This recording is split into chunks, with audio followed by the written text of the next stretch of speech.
cook it with emotion. Yeah, treat it like it's sacred, like it's sacred. Please welcome Monique Scheiss, who is a founding member of AfrikaBurn and a Burning Man regional contact in Cape Town, South Africa. She will share how AfrikaBurn community has been responding through their stewardship of their new land, Quaggafontein, and specifically the eco trip. Take it away, Monique. Thank you, Iris. I believe there's going to be a video playing. So the video is just a short little clip that was made of the actual eco trip. Sound off, obviously. But the background is that we've had this brand new piece of land since 2019, which has been an amazing multi-year project that we're very excited to have been able to actualize, and it was a gift as well from a community member. And so when we cancelled our event kind of 3 minutes before we were about to hit the desert, we did this round in our operations team, and you know, what would having a gap year at AfrikaBurn mean? And everyone was so radically excited about the potentials that we could do on this piece of land, that not having the big flagship event, which takes up so much of our energy, was going to do for us. And so we've been doing, basically, we just turned our whole giant ship and have aimed it at this beautiful piece of land. And I mean, there's been a hell of a lot of other things going on in our little burniverse, but I'm going to focus on this specifically. But the custodianship of this piece of land is not a small thing. And it really opens up absolutely everything kind of on an idealistic level for us and in a praxis level for us as well. So this specifically is the eco trip, which we had 68 people there, and it was absolutely phenomenal to gather again.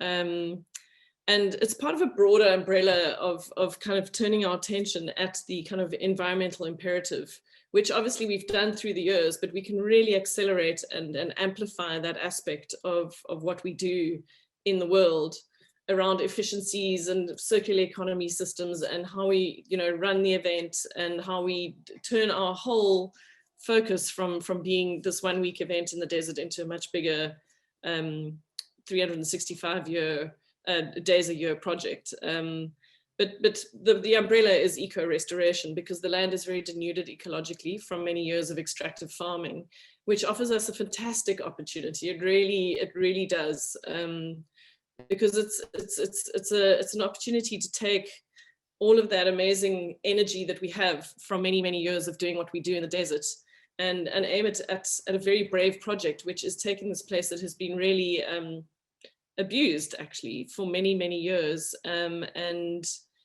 really just take our community and all the amazing projects we are so practiced at doing, and aim everyone at this project of eco restoration. So this eco trip was specifically along permaculture principles. You start at home, and so we started off by setting up the homestead, setting up a food garden. We were very lucky to get funding from the lottery, from our national lottery, to be able to fund these projects.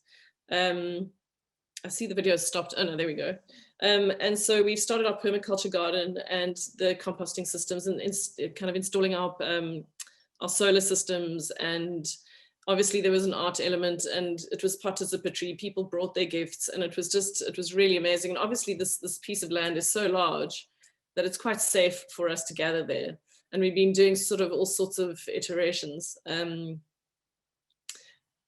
enabling people, theme camps, and people in their own pods to actually come out and do little events on that site. And so it's really kicking in the kind of radical self-reliance aspect back into gear, when, you know, in the age of festy, of delivery of goods and stuff like that, we really are pushing the radical self-reliance thing again.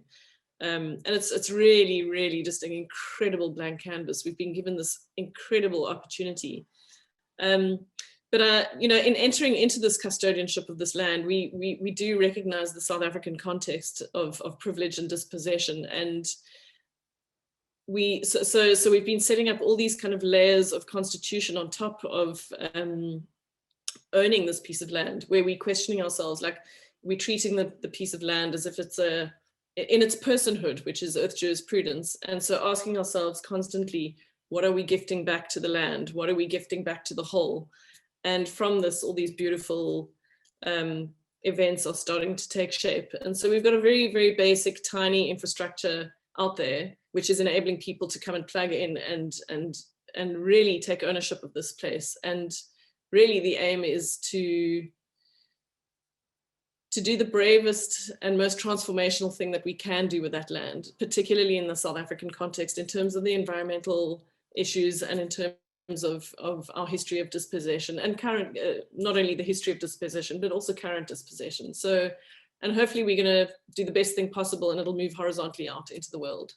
Because that's obviously what we always wanna do. Am I up for time, Iris?